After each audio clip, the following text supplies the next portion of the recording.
Hey guys, tonight we begin with the winter solstice, a time when the sun retreats, the shadows lengthen, and the ancient world lit fires to hold back the dark. But before there were Christmas trees or silent nights, there was Rome, and there was Saturnalia. So before you get comfortable, take a moment to like the video and subscribe, but only if you genuinely enjoy what I do here. And let me know in the comments where you're tuning in from and what time it is for you. It's always fascinating to see who's joining us from around the world.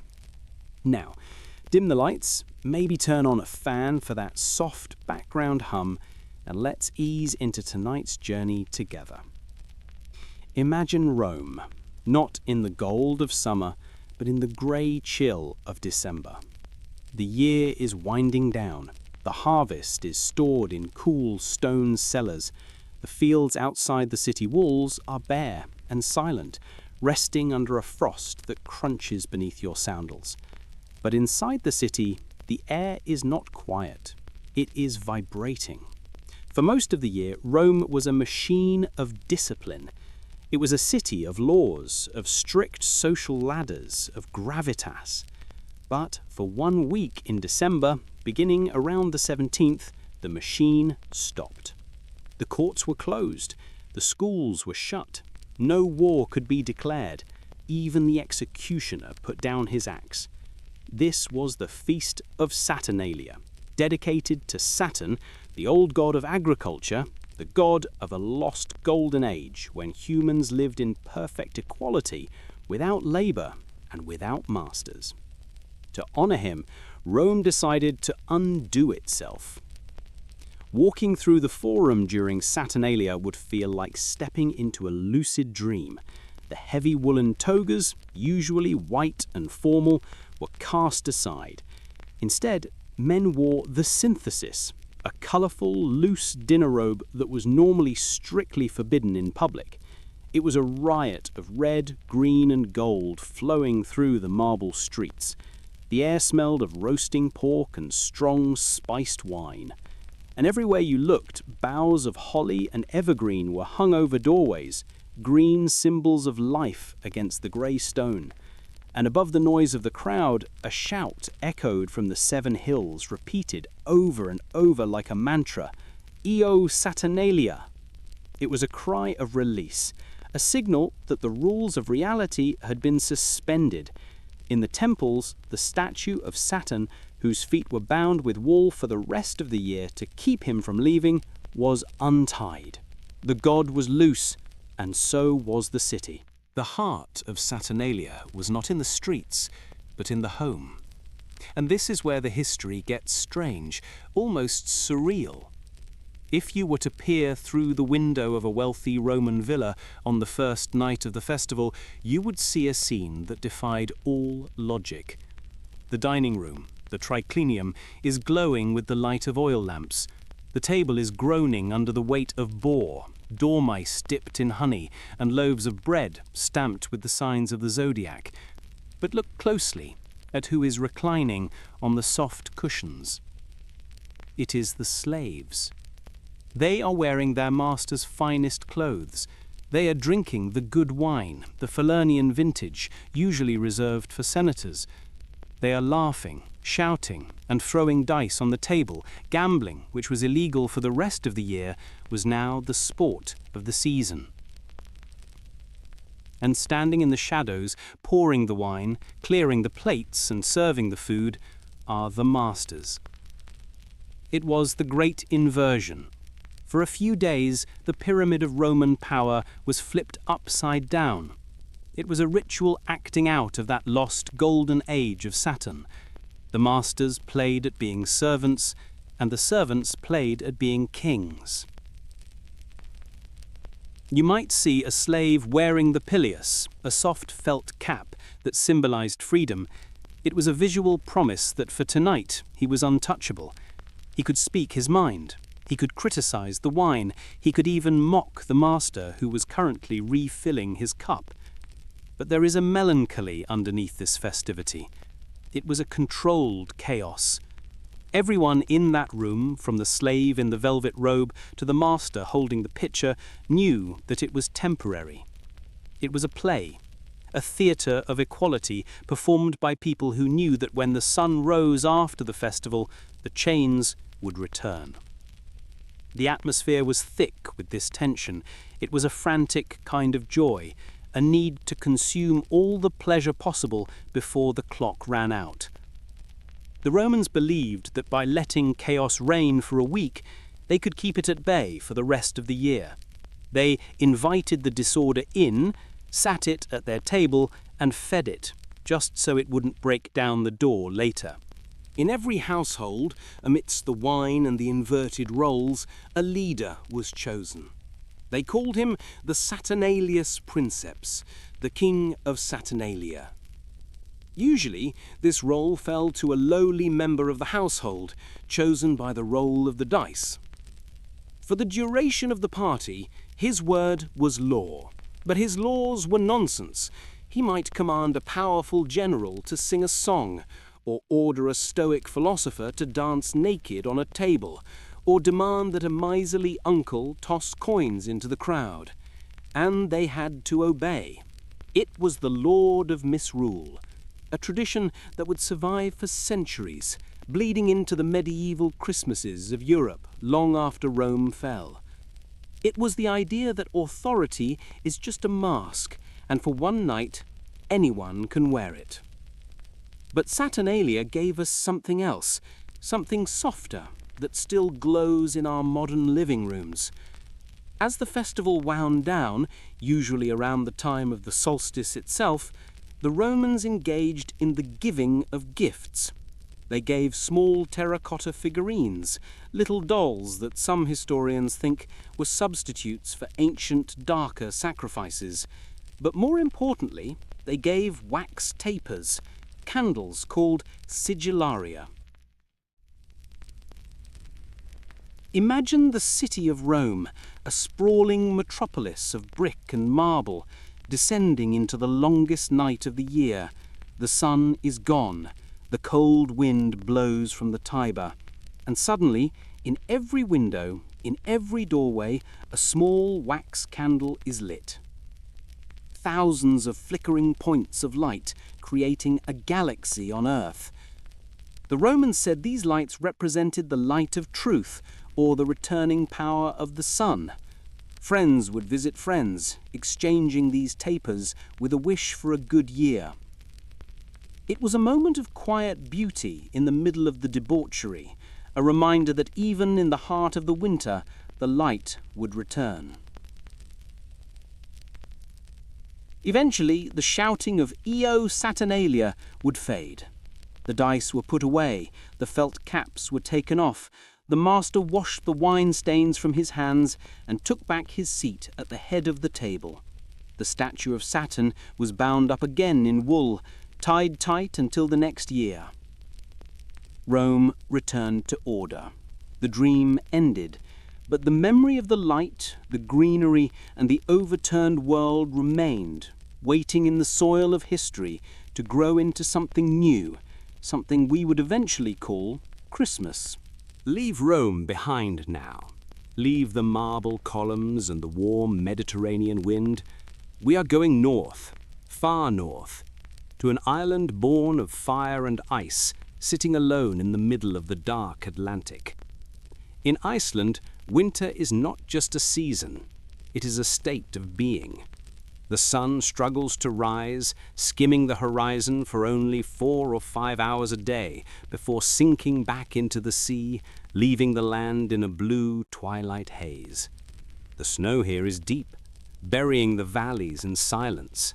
The wind screams across the volcanic plains, tearing at the turf roofs of the small, isolated farmhouses. In this darkness, in the centuries before electric lights pushed back the shadows, the people of Iceland told stories. But these were not stories of jolly old men with red cheeks. These were stories born of isolation and the very real fear of the cold. They spoke of the Yule Cat, the Yule Cat. Now, when you hear Yule Cat, You might imagine a large fluffy house pet curling up by the fire. You would be wrong. In Icelandic folklore, this cat is a monster. It is described as being taller than the tallest farmhouse, with paws heavy enough to crush a roof and whiskers sharp as bristles of iron. Its eyes are vast, glowing yellow orbs that pierce through the driving snow, hunting for movement. And what does this giant cat hunt? It hunts people. Specifically, people who did not receive new clothes for Christmas. It sounds like a strange rule to us now. Why clothes? But in the harsh reality of rural Iceland, wool was survival.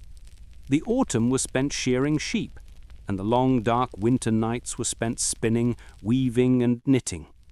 Every member of the household, from the oldest grandmother to the youngest child, had to work. The wool had to be processed. The cloth had to be made. If you worked hard, if you did your share, you were rewarded with a new piece of clothing, a pair of socks, a scarf, a sweater, to wear for the holiday. It was proof of your industry. But if you were lazy, if you slacked off, you got nothing. And if you had no new clothes, you were vulnerable. The legend says the Yule Cat would come down from the mountains on Christmas Eve, peering into the windows with those terrible yellow eyes. It would see who was wearing the new wool and who was in rags. The ones in rags were taken, eaten alive in the snow. It was a terrifying motivation to finish your knitting. As the wind howled outside, shaking the doorframe, every child spinning wool by the tallow candle knew that the sound wasn't just the gale. It might be the heavy, soft tread of the cat, coming to check their work. But the cat was merely the pet. The true terror of the Icelandic winter had a name, and that name was Grýla. She is one of the oldest figures in Icelandic mythology, mentioned in sagas dating back to the 13th century. She is not a human witch.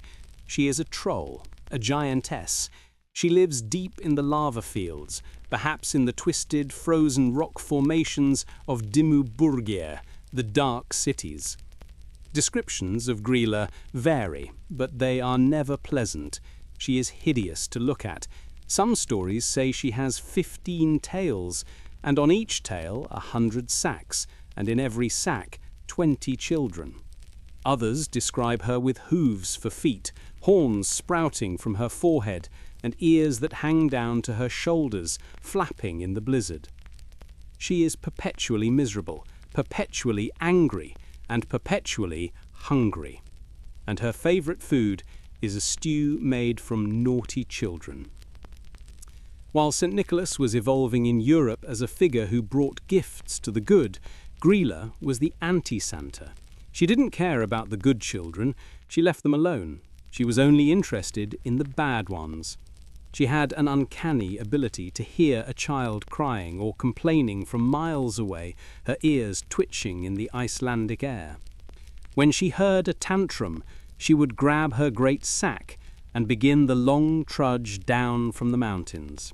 Imagine the sound of her hooves clicking on the frozen lava rock, closer and closer. She was the embodiment of the harshness of the land.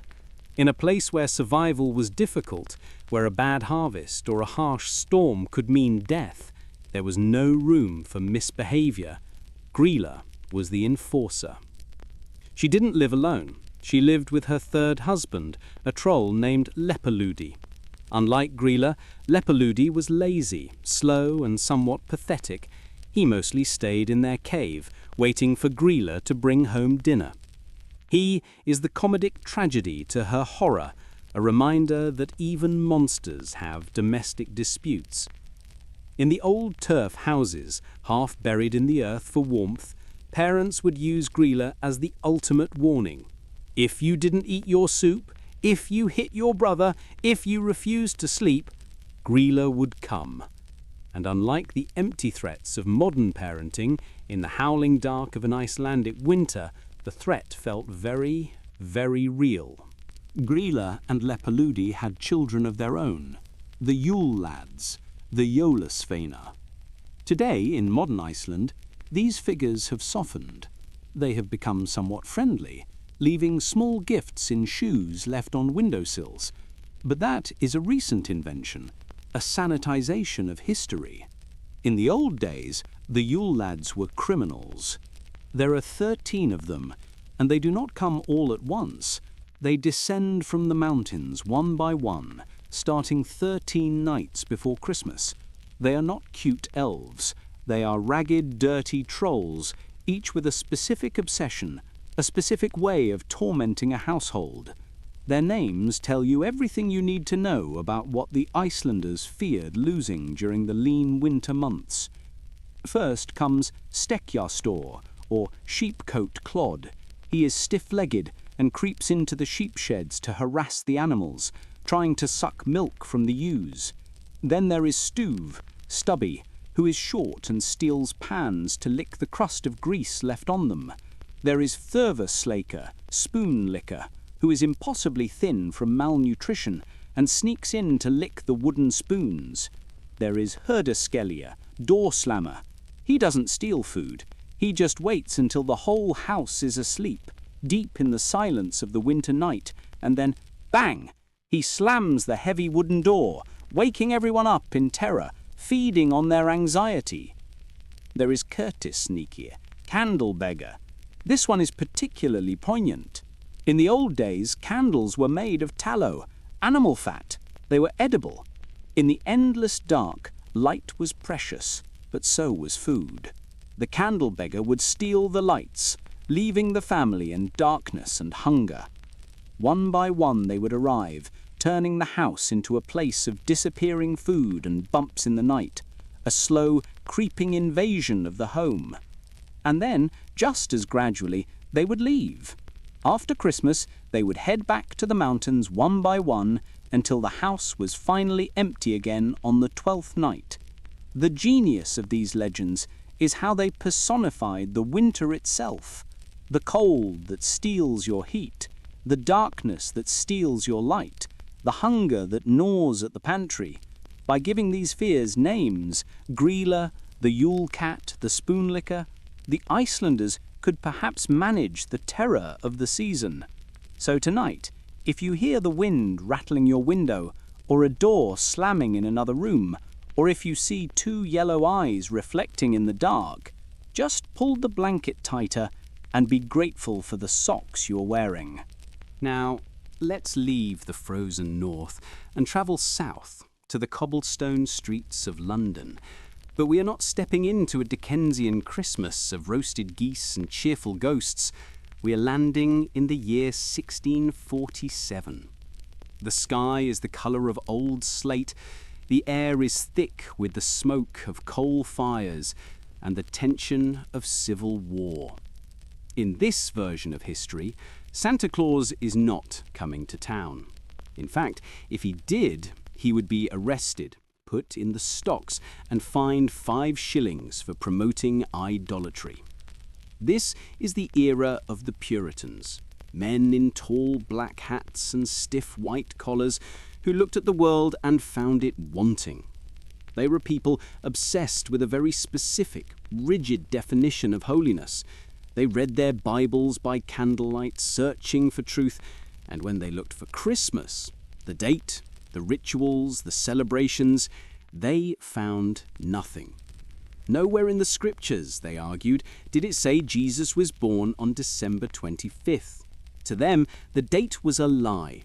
It was nothing more than a coat of Christian paint slapped over the old pagan festivals we spoke of earlier. Saturnalia, Yule, the feasts of excess.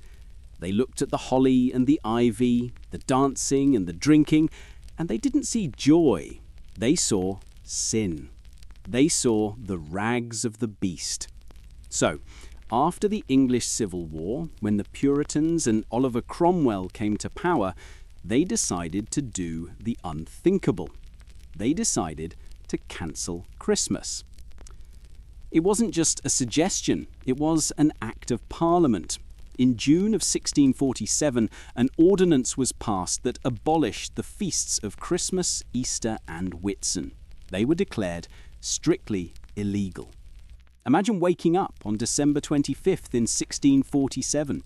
For centuries, this had been the greatest day of the year, the one day where labour stopped, where the church bells rang out across the city, where the poor were fed at the tables of the rich.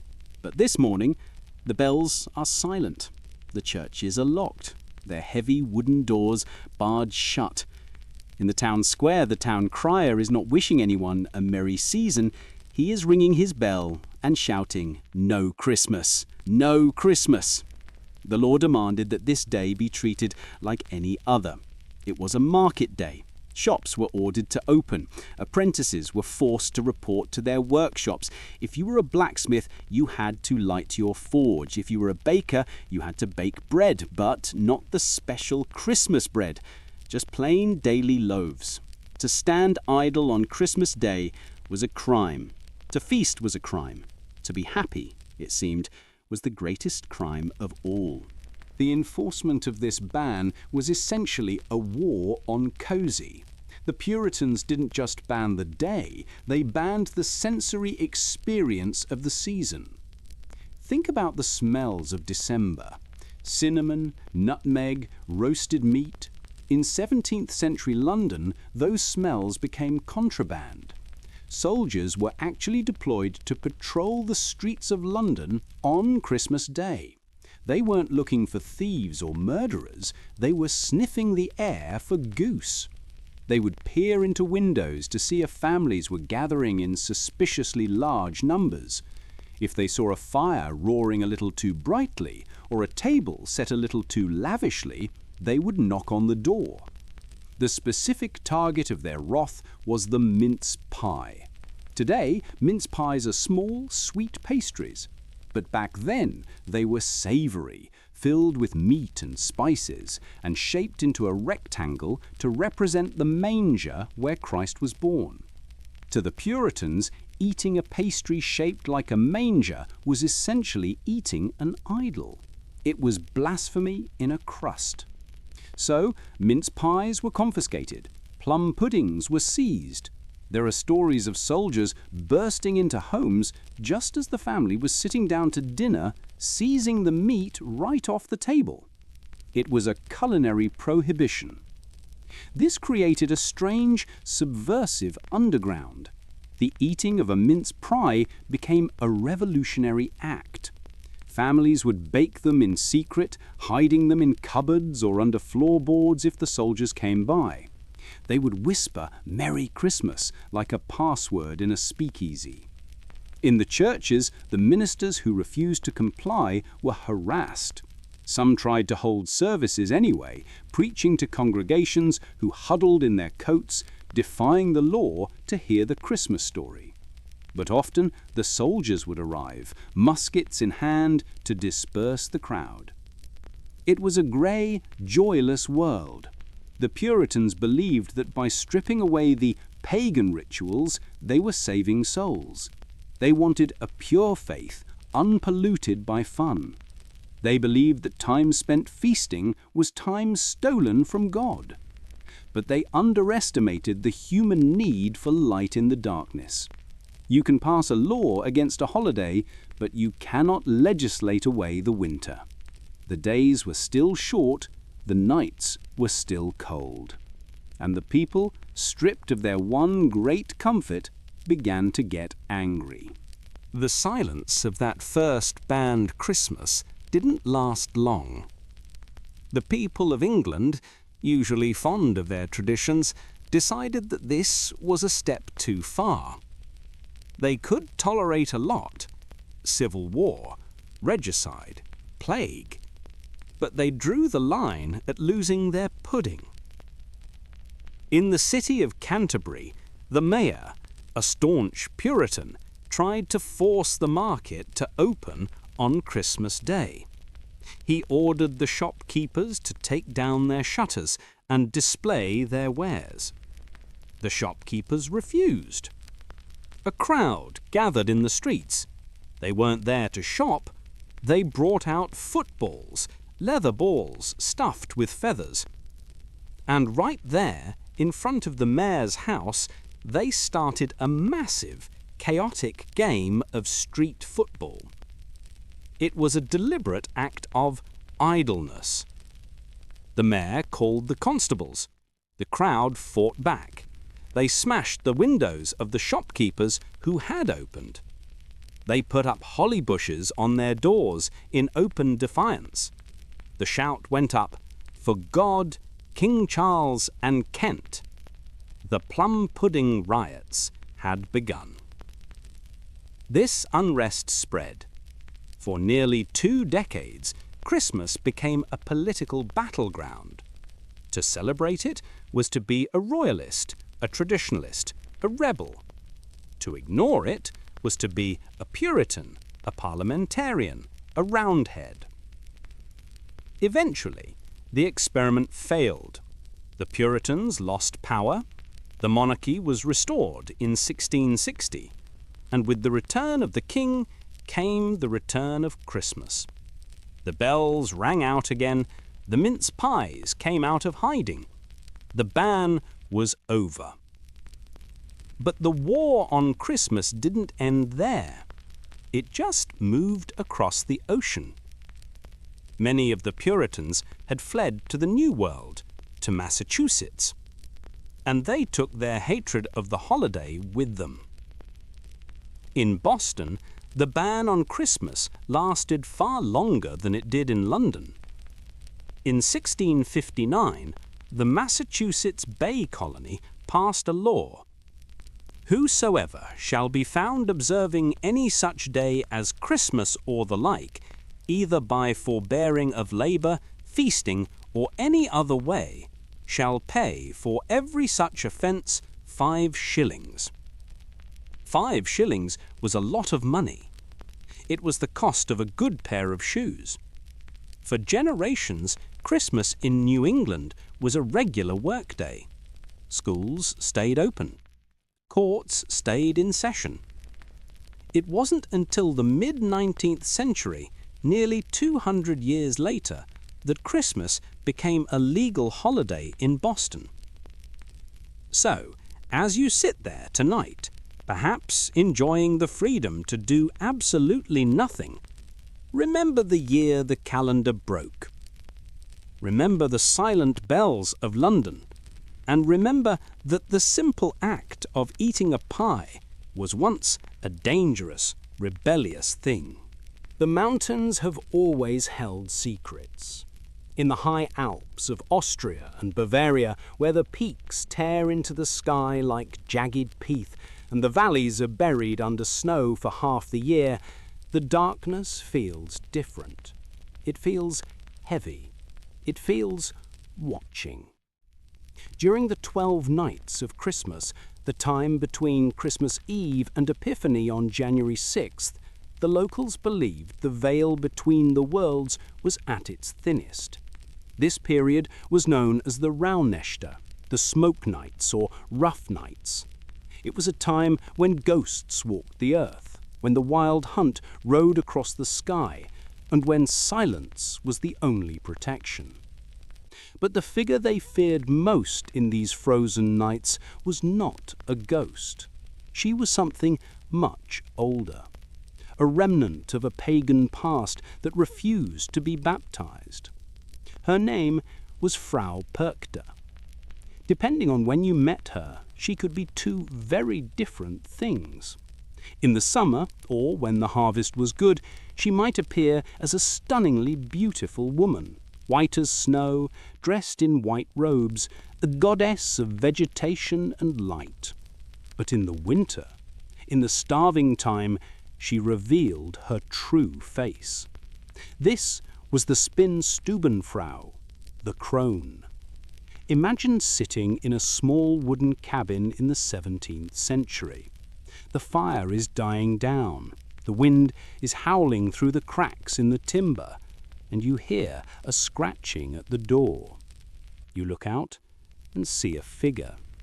She is tall, impossibly tall. Her clothes are rags. Her face is a withered mask of iron and leather, with a nose like a hawk's beak. But it is what she carries that terrifies you. In one hand, she holds a cane to support her ancient frame.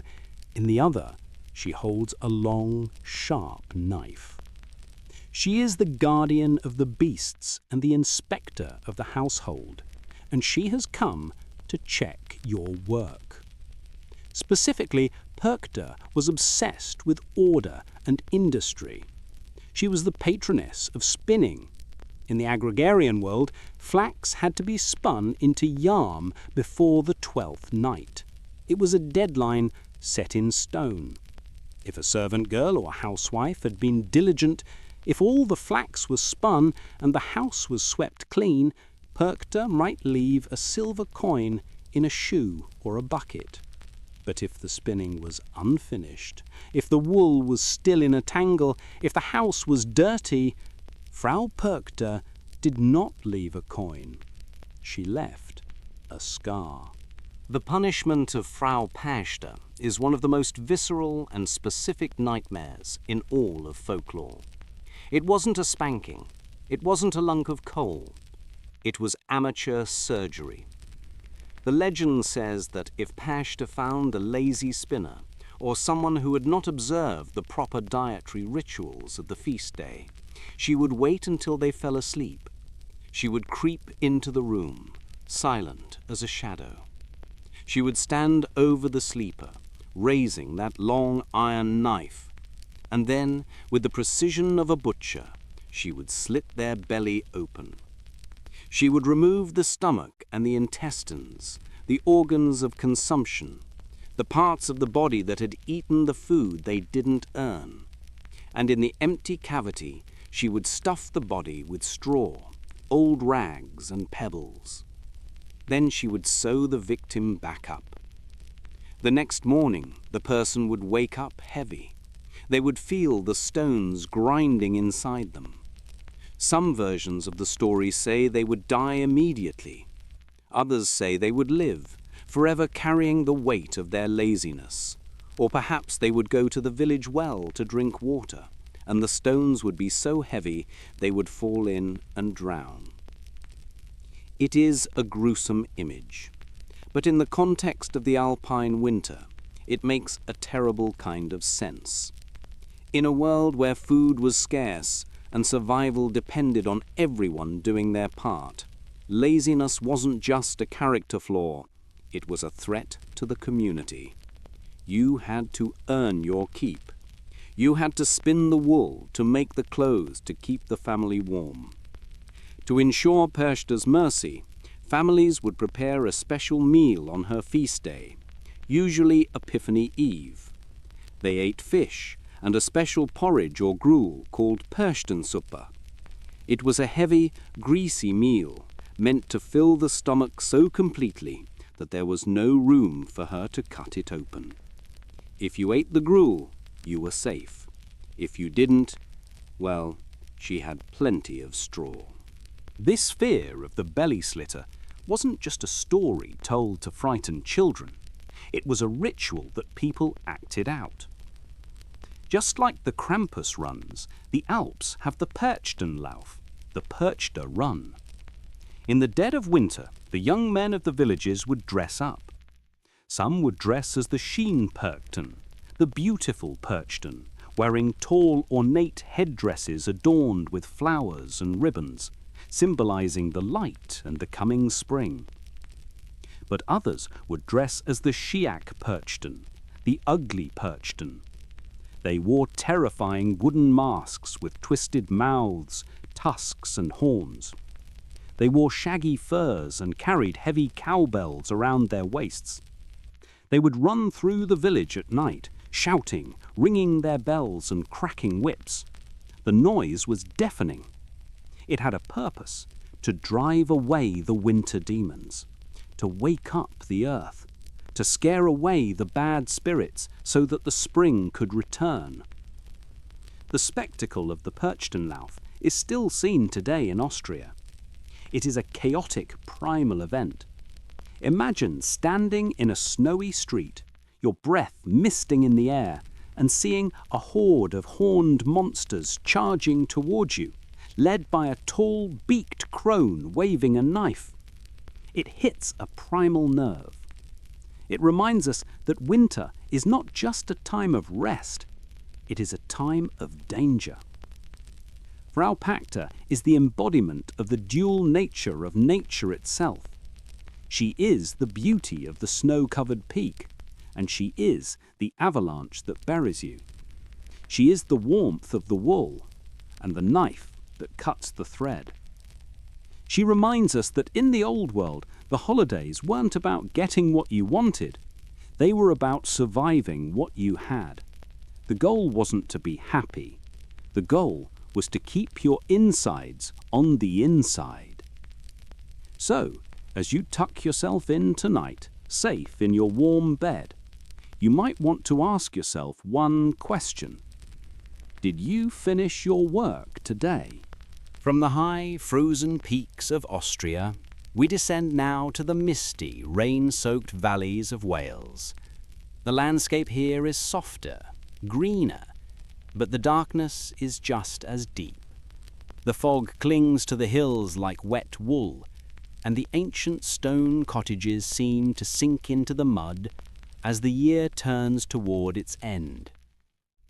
If you were a villager in Glamorgan in the 19th century, sitting by your hearth on a cold December night, you might hear a sound outside. Not the wind, not the scratching of a branch, but the heavy, rhythmic thumping of a wooden pole, followed by the clacking of bone against bone. You go to the door. You open it a crack, peering out into the gloom, and there, floating in the darkness at eye level, is a horse's skull. It is decorated, which somehow makes it worse. Ribbons of red and green are pinned to its bone forehead. Its eye sockets are filled with glass baubles or the bottoms of green wine bottles, giving it a dead, staring gaze. Its jaw is hinged with wire, and as you watch, it snaps open and shut with a loud, hollow crack. Below the skull, a white sheet drapes down to the ground, concealing the man holding the pole. It looks like a ghost. It looks like a nightmare. It is the Merry Luid, the grey mare. This is not a monster that hunts you like the Yule Cat. This is a monster that wants to come in for a drink. The Merry Luid is one of the most surreal and enduring traditions of the British Isles. While the Victorians were inventing the polite, sentimental Christmas of cards and crackers, the Welsh were keeping alive something far older and far stranger. A ritual where the community came face to face with death, decorated it with bells, and invited it into the living room. The group accompanying the horse, usually men from the village, were called the Merry Men, but they looked more like a motley crew of carnival characters. There was often a leader with a staff, a merry man playing a fiddle, and sometimes characters called Punch and Judy, not the puppets but people dressed in ragged clothes, who would run around causing chaos. They would arrive at a house and sing a song requesting entry, but they couldn't just walk in. That would be too easy. To let the Merry Luid across the threshold, you had to play a game of wits, poetry, and insults. This ritual is known as the Poonco. It is essentially a rap battle between the living and the dead. The men outside, speaking for the horse, would sing a verse challenging the homeowners. They might mock the homeowners' stinginess or demand to know what kind of beer was in the cellar, or claim that the night was cold and they deserved warmth. The homeowners, safely locked inside, had to sing a verse back. They had to be quick, they had to be clever, they had to come up with a rhyme that excused them from opening the door. Our fire is out, they might sing, our beer is sour, or the children are sleeping, go away, you noisy beast. This back and forth could go on for an hour. It was a test of intelligence and creativity. If the homeowners ran out of rhymes, or if they stuttered, or if the horses' team came up with a verse so brilliant it couldn't be answered, the game was lost. The door would swing open, The Mari Lwyd would surge into the house, the horse's skull snapping its jaws at the terrified children and the shrieking maids. The operator, under the sheet, would run around the room, pretending to bite people, neighing and knocking over chairs. It was a moment of controlled anarchy, a burst of wild energy in the quiet winter home. But despite the terror, you wanted the horse to win. It was considered lucky to have the Mari Lwyd enter. Her presence drove out the bad luck of the old year. By feeding the horse and its keepers, usually with cakes and a lot of ale, you were paying a toll to the spirits of winter. You were buying protection.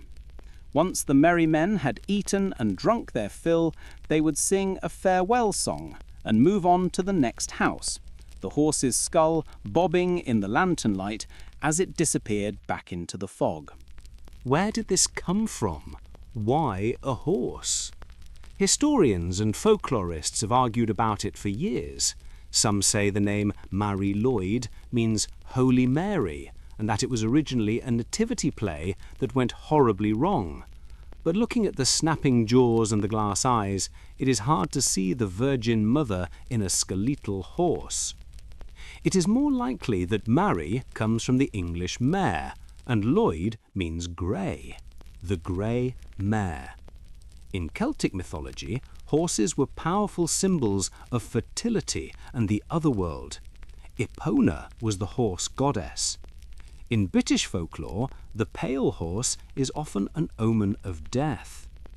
The Mari Lwyd sits right on that uncomfortable line between life and death. It is a dead thing that acts alive. It brings fear, but it leaves luck. It demands food, but gives blessings.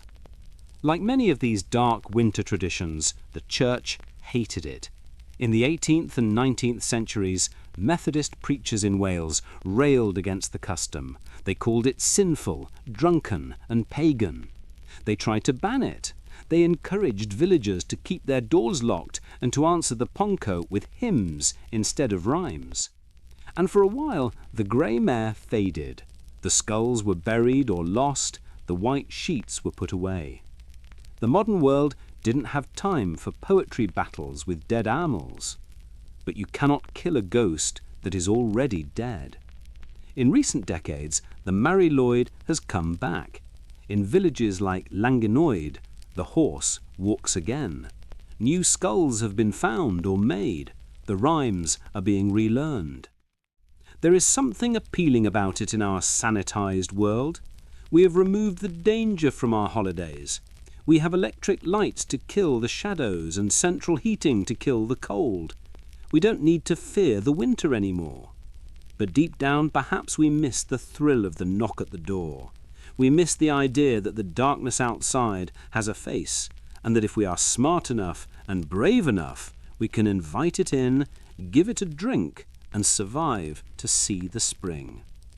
The Mari Lwyd reminds us that the only way to deal with the winter is to laugh in its face, even if its face is nothing but bone. We know him today as a figure of softness, a man of velvet and white fur, smelling of peppermint and pipe tobacco. We know him as the jolly grandfather who lives at the North Pole, immune to the cold, existing only to bring joy. But history is rarely soft, and the real man behind the red suit was forged not in the snow of the Arctic, but in the dust and heat of the Roman Empire. Nicholas was the Bishop of Myra, a bustling port city in what is now modern-day Turkey during the 4th century. This was a time when being a Christian bishop wasn't a comfortable job. It was a death sentence. Nicholas didn't spend his time making lists. He spent his time in prison, persecuted under the Emperor Diocletian. The historical Nicholas was not a jolly elf. He was a fiery, stubborn, and often combative defender of the faith.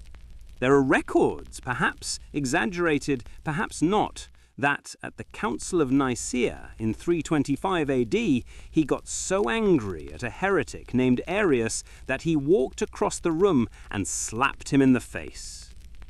This was a man of temper, a man of action. He was also a man living in a world of brutality. Lycia, his province, was frequently ravaged by famine, pirates, and corrupt officials. The legends that grew up around him weren't about flying reindeer. They were about survival. They were gritty urban legends of the ancient world. One famous story tells of him saving 3 sisters from slavery by tossing bags of gold through their window at night, the origin of the stocking tradition. But there is another story, far darker, that cemented his reputation as the patron saint of children. It is a story that was told in hushed tones around medieval hearths, a story that you will never see in a Coca-Cola commercial. It begins during a terrible famine. The crops had failed. The granaries were empty. The people of Myra were starving, their faces gaunt, their eyes hollow. And in this desperate landscape, 3 young boys were wandering the countryside, lost and alone, looking for food. The sun was setting, casting long purple shadows across the dry fields. The 3 boys, exhausted and weak, spotted a light in the distance. It was an inn, or perhaps a butcher shop.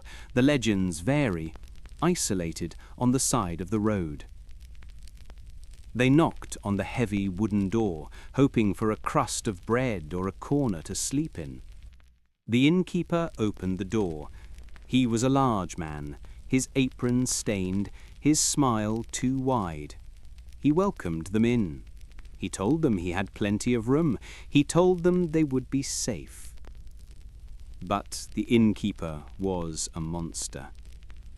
In a time of famine, meat was scarce, and fresh meat was worth a fortune. He didn't see 3 children, he saw profit. That night, while the boys slept, the innkeeper crept into their room with a cleaver. The details of the legend are gruesome in their practicality. He didn't just kill them.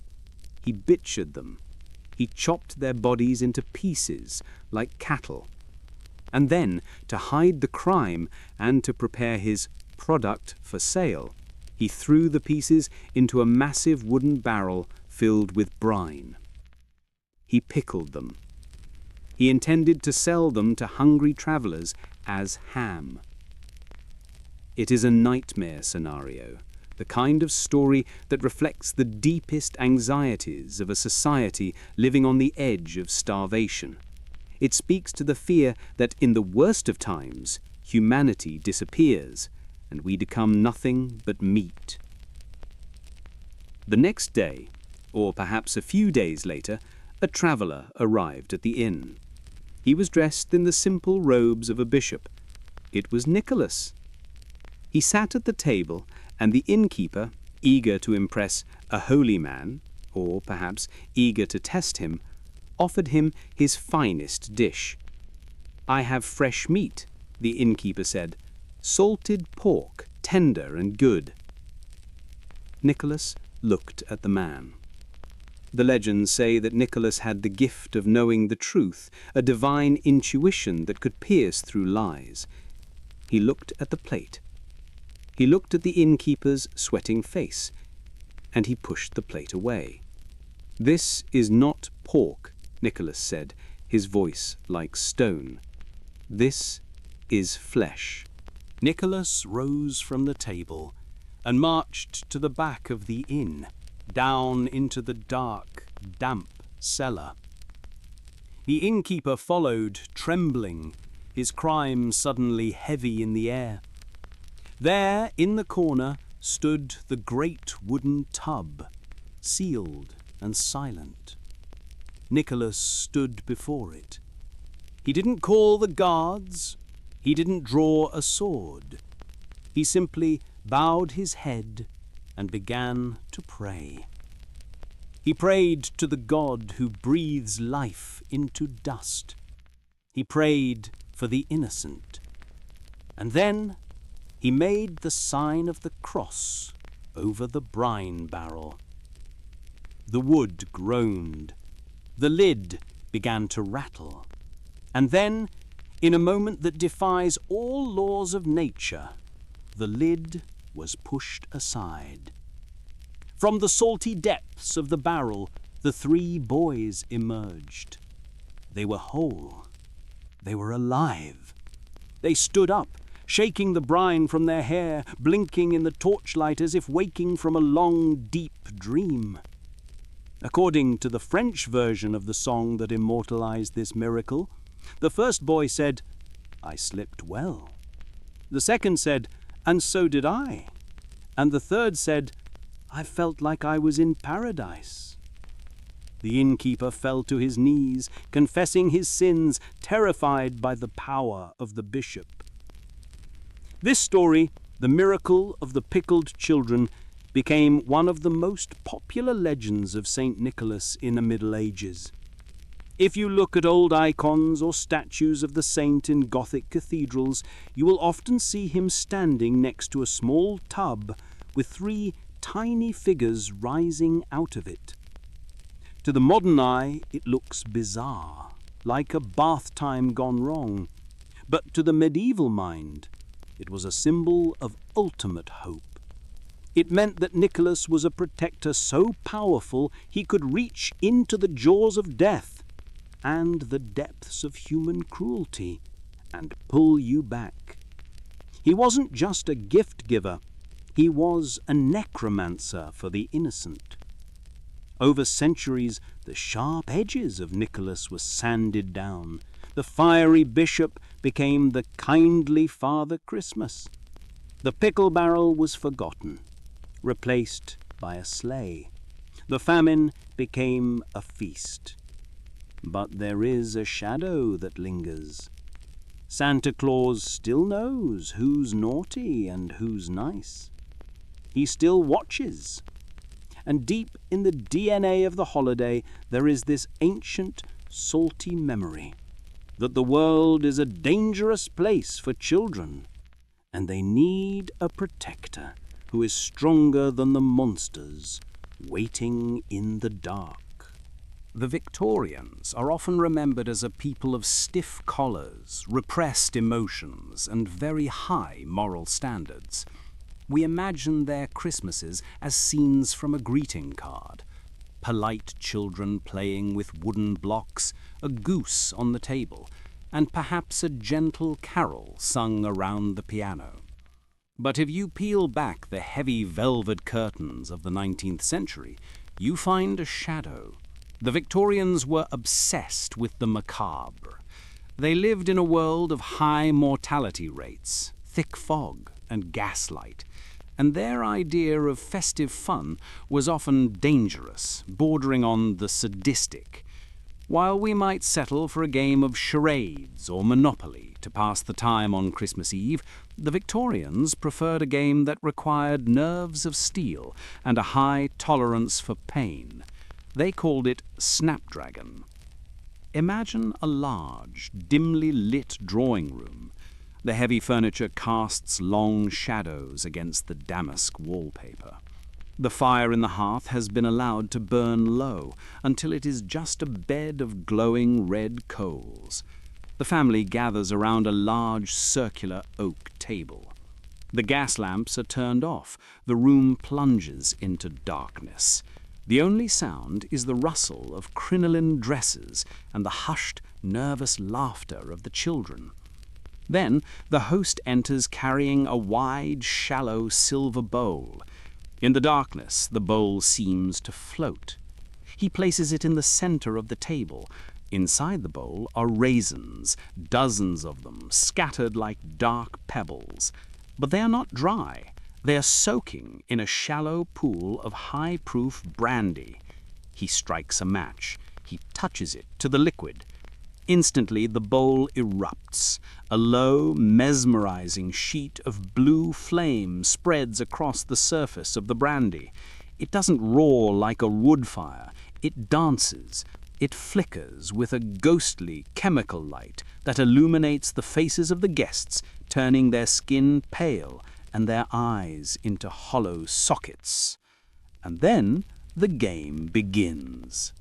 The rules of Snapdragon were simple, primal, and terrifying. To win, you had to reach your hand into the fire. The goal was to snatch a raisin out of the burning brandy, but you couldn't just grab it and drop it. That would be cheating. You had to retrieve the raisin and put it directly into your mouth while it was still aflame. You had to be fast.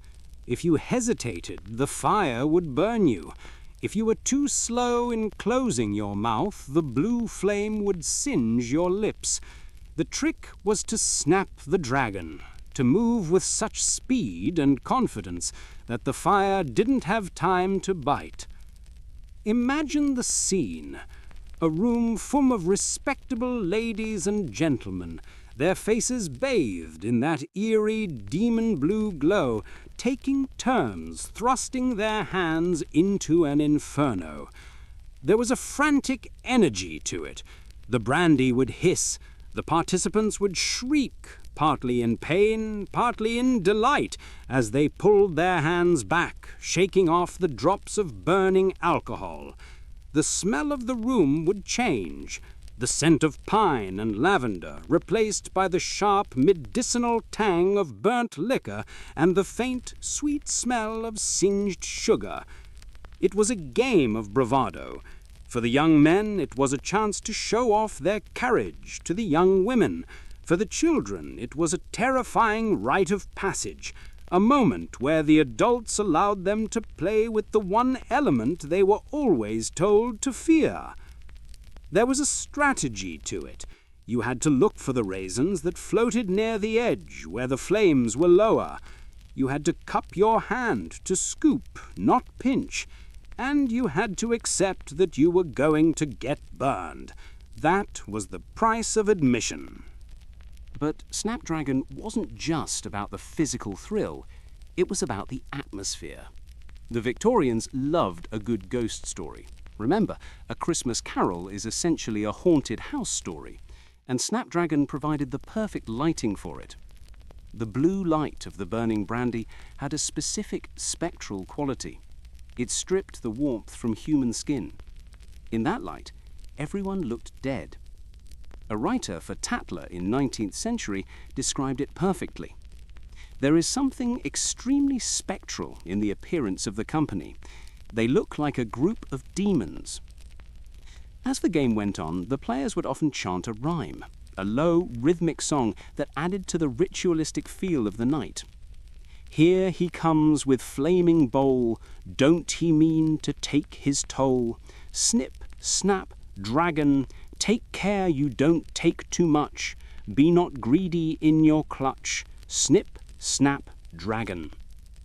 It sounds innocent enough, but in a dark room, with blue fire reflecting in the eyes of your family, it takes on a sinister weight. Don't he mean to take his toll? It is a reminder that even in play, there is a cost. The game would end only when the brandy burned itself out, or when the raisins were all eaten. The blue flames would sputter and die, plunging the room back into total darkness. The smell of smoke would hang in the air. The lights would be turned back on. The demons would turn back into aunts and uncles. Blistered fingers would be nursed with cold water or salve, and the polite, orderly Victorian Christmas would resume. But for those few minutes, the veil had been lifted. They had touched the fire. They had played with the dragon, and they had tasted the danger that lies at the heart of the winter night. If you walk into a shop today to buy a Christmas card, you know exactly what you will find. Glittery snowman, cosy cottages with smoke curling from the chimney, perhaps a red-nosed reindeer or a peaceful nativity scene. It is a curated gallery of comfort But if you were to browse the stationery shelves of a Victorian shop in the 1880s, you would find something very different. Amidst the flowers and the landscapes, you would find images that, to the modern eye, look less like holiday greetings and more like evidence from a crime scene. The Victorians invented the commercial Christmas card. Sir Henry Cole sent the first one in 1843, simply to save time writing letters. But once the idea took off, the imagery went in directions that history struggles to explain. The Victorians had a relationship with death that we have largely lost. To them, death was a neighbour. It was in the parlour, in the nursery, in the fog outside the window. They didn't hide from it, they sentimentalised it. They wove it into their jewellery, their poetry, and yes, their holidays. And the most baffling, recurring symbol of this obsession was the robin. We think of the robin redbreast as a cheerful symbol of winter, a splash of colour against the white snow. But on Victorian cards, the robin was frequently depicted dead. I don't mean sleeping, I mean stiff. Lying on its back, little claws curled up in the air, beak open, perhaps surrounded by a border of dead leaves or weeping willows. And underneath this small avian corpse, in beautiful, swirling gold calligraphy, were the words, "May yours be a joyful Christmas." It is a jarring juxtaposition. Why send a dead bird to your aunt? Was it a threat? A joke? A mistake? To understand it, we have to look at the Victorian soul. They believed in the concept of memento mori, remember that you must die. Even in the midst of celebration, one should acknowledge the fleeting nature of life. The dead robin was likely a symbol of the old year dying. The bird represented the past, the hardships, the winter that was ending, symbolically if not meteorologically, to make way for the new year. By sending a dead bird, you were saying, the old struggles are dead. May the new year bring life. Or perhaps it was simply an attempt to evoke sympathy. The Victorians loved a good cry. A poor little bird in the snow touched their hearts. It was a poor little thing. It made them feel something. And feeling sad, in a strange Gothic way, was a form of pleasure. The robin wasn't just a bird. In British folklore, it was a sacred creature. Legend said the robin got its red breast when it tried to pull a thorn from the crown of Christ on the cross, staining its feathers with blood. To kill a robin was to invite bad luck. To see one dead was a tragedy. So putting it on a card was a heavy emotional play. It was an image loaded with religious and superstitious weight. But the dead robin genre was just the tip of the iceberg. If you dig deeper into the archives of Victorian Christmas cards, you enter a world of surrealism that makes Salvador Dali look restrained. There were cards depicting frogs stabbing each other. Why? No one knows. Perhaps a commentary on politics, or perhaps just because frogs were funny. There were cards showing insects, beetles and flies dancing in ballroom gowns. There were cards featuring menacing vegetables, a potato with a human face walking on spindly legs, wishing you compliments of the season, a turnip smiling with human teeth. One particularly famous and disturbing design shows a group of rats riding a large cat like a horse, whipping it as they go. The caption, "A Happy New Year." It suggests a sense of humour that was dark, absurd, and completely unbothered by logic. The Victorians didn't need their Christmas to be purely safe. They enjoyed the weird. They enjoyed the grotesque. We also have to remember the influence of the penny post. Suddenly, sending a letter was cheap. The market for cards exploded, and artists were churning out designs by the thousands. They ran out of nativity scenes, they ran out of holly bushes, So they started drawing whatever came to mind. And apparently, what came to mind was a dead bird and a dancing potato. There is something strangely refreshing about these cards. They lack the forced plastic happiness of our modern holidays. They admit that winter is weird. They admit that nature is cruel. They admit that life is a cycle of dying and rising. When you received a card with a dead robin on it, you weren't insulted. You were being invited into a shared emotional reality. The sender was saying, life is fragile. Here is a reminder. Have a drink and be merry, for tomorrow we might be the bird. It brings a gravity to the holiday that we have scrubbed away. We want our Christmas to be eternal, unchanging, perfect. The Victorians knew it was just a moment. There is also a theory that ties the robin to the postmen themselves. In Victorian England, postmen wore bright red uniforms. They were nicknamed robins. Some historians have suggested that depictions of dead robins might have been a dark joke about the exhausted postman trudging through the snow, carrying millions of these cards until they dropped. A little bit of black humour for the working class. Whatever the reason, the trend eventually died out. As the 20th century approached, the world became more cynical, but also more sanitized. We started to prefer our holiday icons to be alive. The dead birds vanished from the stationery shops, replaced by the commercially safe images of Santa and snowmen. But somewhere in an antique shop, or tucked away in a dusty attic album, those robins are still there, lying on their backs in the paper snow, frozen in time. They are a quiet message from the past, whispering that the holiday season has always been a little bit haunted, that joy and sorrow are sisters, walking hand in hand through the snow. So, if you get a card this year that is just a little too cheerful, a little too glittery, maybe close your eyes and imagine a small, quiet bird resting in peace. A reminder that even the winter must end. Strip away the cities now. Strip away the roads, the power lines, and the stone walls of the villages. We are going back to a time when the world was green, deep, and silent.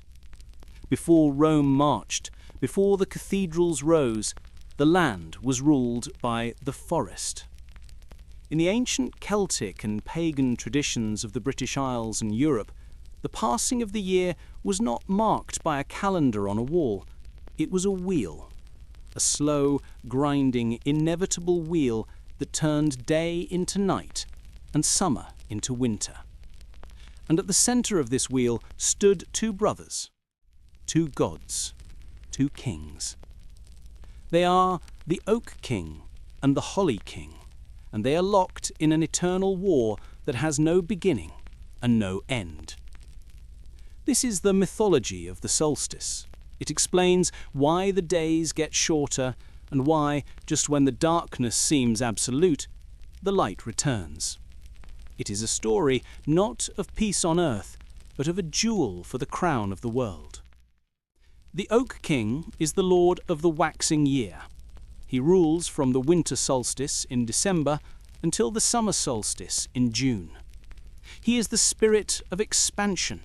He is the green shoot pushing through the soil, the sap rising in the trunk, the sun climbing higher in the sky. He is fertility, growth, and the warm golden light of spring. But his brother, the Holly King, is the lord of the waning year. He rules from midsummer until Yule. He is the spirit of contraction. He is the falling leaf, the hardening frost, the long shadow. He is the wisdom of the dark, the rest of the earth, and the survival of the cold. They can't exist at the same time. For one to live, the other must die. At the winter solstice, Yule, the drama reaches its climax. This is the darkest night of the year. The Holly King is at the peak of his power. He sits on his throne of ice, crowned with evergreen boughs and blood-red berries. He has swallowed the sun. The world is his. But the nature of the wheel is change. At the moment of his greatest triumph, his time runs out. The Oak King, who has been resting in the roots of the world, weak and shriveled, begins to stir. He rises up to challenge his brother. To the ancient druids watching the stars through the branches of the sacred groves, this wasn't a metaphor. It was a cosmic battle happening just beyond the veil of human sight. The wind howling through the trees was the sound of their struggle. The cracking of the branches was the clash of their weapons. Visually, the Holly King is a figure you might recognize. He is often depicted as a giant of a man, dressed in red robes lined with white fur, carrying a staff made of holly wood. He has a long white beard tangled with ivy. He drives a sleigh drawn by 8 stags. Does he sound familiar? Long before Coca-Cola painted Santa Claus red, the Holly King walked the winter woods. He was the original Father Christmas, not a toy maker, but a nature spirit. But unlike the jolly Santa, the Holly King was fierce. He was the embodiment of the survival instinct. He was the fire that burns when the snow is deep. His brother, the Oak King, is the Green Man. You can still see his face carved into the stone pillars of medieval churches all over Europe, a face made of leaves, vines sprouting from his mouth. He is the wild, untamed energy of life. The battle they fight at Yule is not a battle of good versus evil. The ancient mind didn't see winter as evil. Winter was necessary. Without the rest, the death, and the decay of winter, the spring could not happen. The soil needs to sleep. So when the Oak King defeats the Holly King on the solstice, it is a tragedy as well as a victory. The old king must fall so the new king can rise. Imagine the scene in the deep woods. The Holly King, weary from his long reign, stands amidst the snow. The Oak King, young and hungry, steps from the shadows.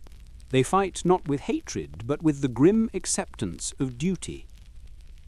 The Oak King wins. The sun is reborn. The days begin to lengthen by a single minute. The Holly King does not die forever. He retreats.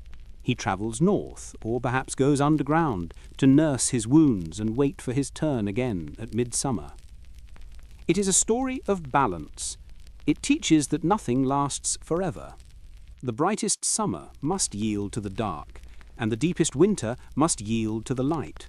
It is a comforting thought when you are lying in the dark. No matter how long the night is, the wheel is turning. The Oak King is coming. We still enact this ritual today, even if we have forgotten the names of the kings. When you hang a wreath of holly on your door, you are honouring the defeated king. You are giving him a place to rest. The evergreen circle represents the wheel of the year, unbroken. The red berries represent the blood of the king, the life force that persists even in the frozen months. When we drag a Yule log into the house and burn it, we are performing magic. Originally, this was an oak log. By burning the oak, we are releasing the energy of the sun trapped inside the wood, helping the new Oak King gain strength, feeding the returning light. And when we bring a fir tree inside, an evergreen that does not die in winter, we are bringing a piece of the Holly King's power into our home to protect us from the cold. The ancient people knew that they were small and the world was big. They knew that the sun might decide not to return. So they told this story year after year to remind the sun of its duty, to remind the earth to wake up. There is a deep, quiet peace in this myth. It removes the pressure of human morality from the season. You don't have to be good or bad. You just have to endure. You are part of the cycle, just like the leaf, just like the badger sleeping in the burrow. The battle is over for now. The Oak King has won. The light is returning, however slowly. The sap is moving deep in the trees, invisible but real. So as you listen to the silence of the winter night, imagine the forest. Imagine the two kings, brothers and enemies, nodding to each other as they pass on the road of time, one going into the dark, one coming into the light. And the wheel turns and turns and turns. We end our journey tonight where the snow is deepest and the shadows are longest. We return to the mountains, to the narrow winding streets of the Austrian Tyrol and Bavaria. It is the evening of December 5th, Krampusnacht.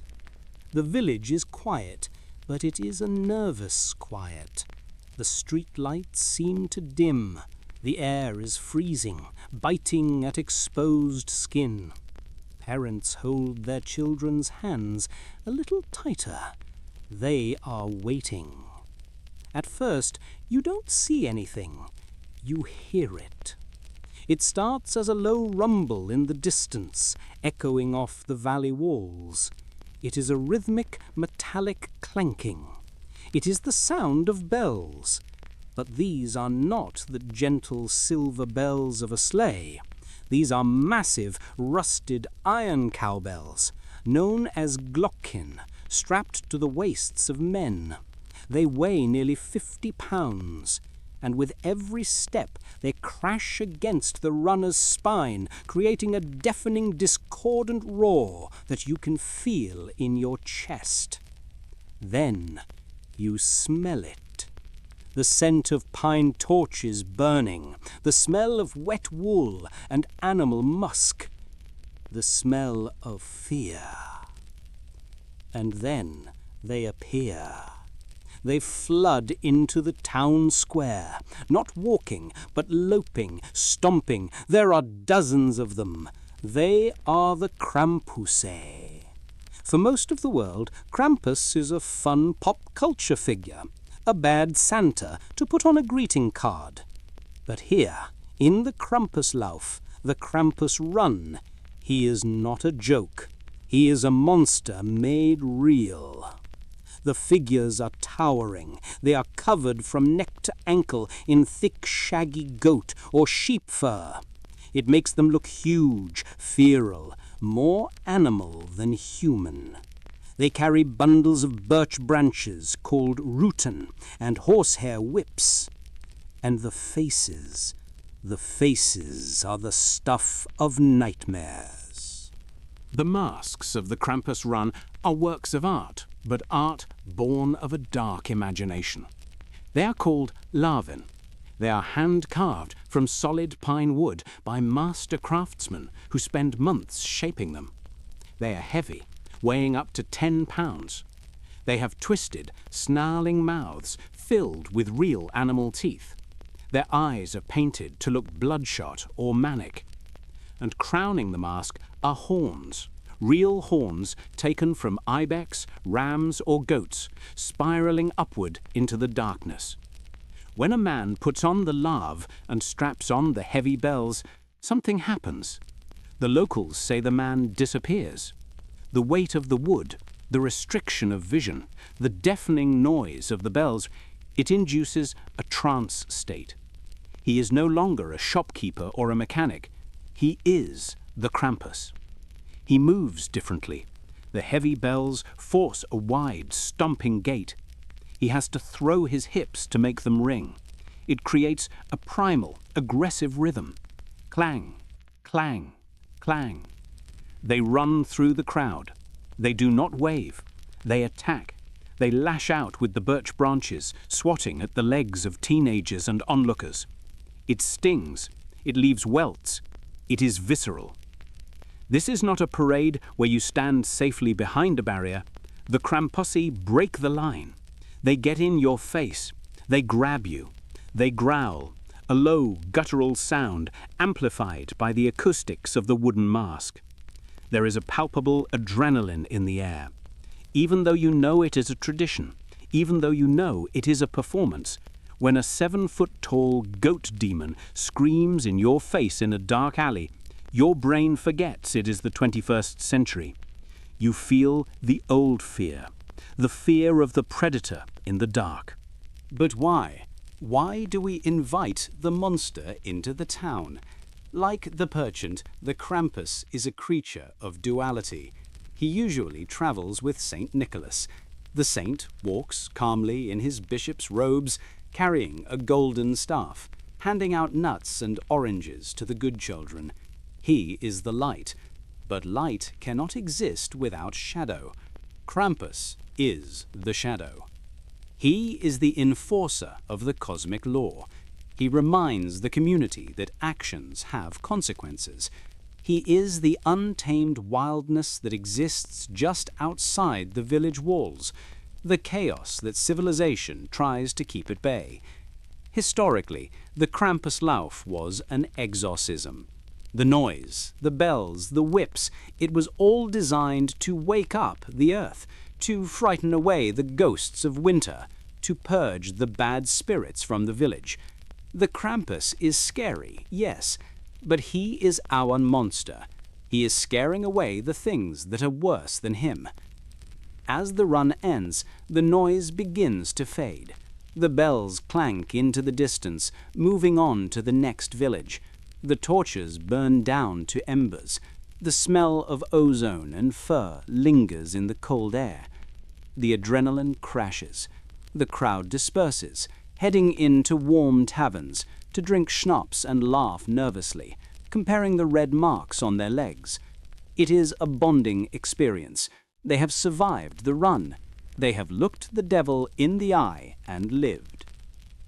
And as the silence returns to the mountains, the winter night feels a little less threatening, because the monsters have already come and gone. The ritual is complete. The balance is restored.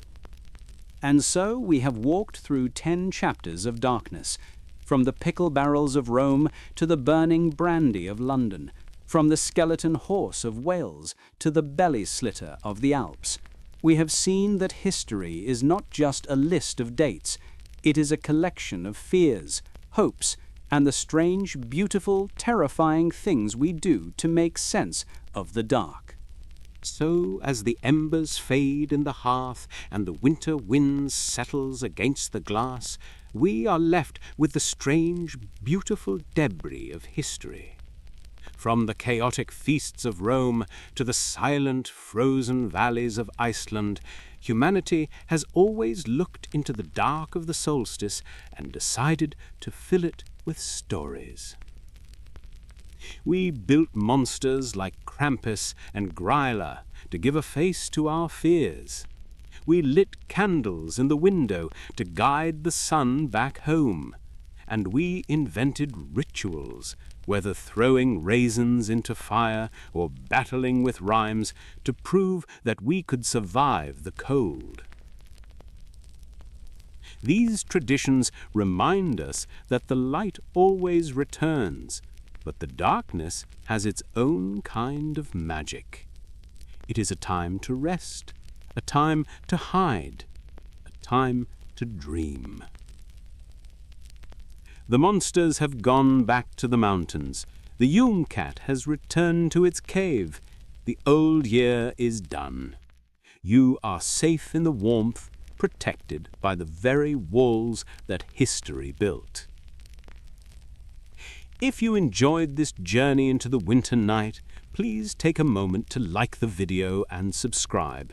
It helps me keep the fire burning here in the library.